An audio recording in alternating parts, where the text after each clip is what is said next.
ألم تر إلى الذي حاج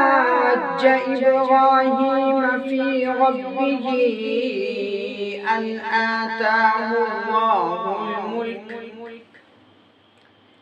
إذ قال إبراهيم ربي الذي يحيي ويميت قال أنا أحيي وأميت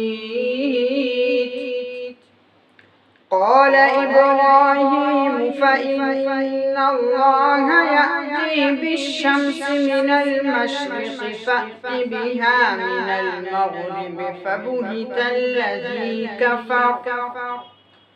والله لا يهدي القوم الظالمين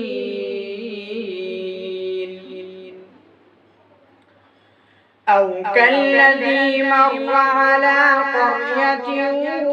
وهي خاوية على عروشها قال أنى يحيي هذه الله بعد موتها فأماته الله 100 عام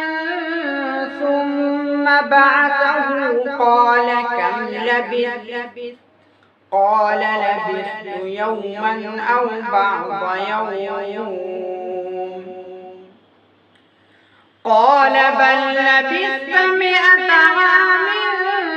فانظر إلى طعامك وشرابك لم يتسنه وانظر إلى حمارك ولنجعلك آية للناس وانظر إلى العظام كيف ننشزها ثم نكسوها لحما فلما تبين له قال أعلم أن الله على كل شيء قدير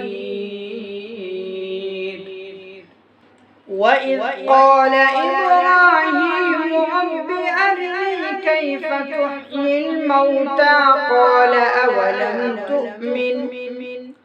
قال بلى ولكن ليطمئن قلبي قال فخذ 4 من الطير فصرهن إليك ثم اجعل على كل جبل منهن جزءا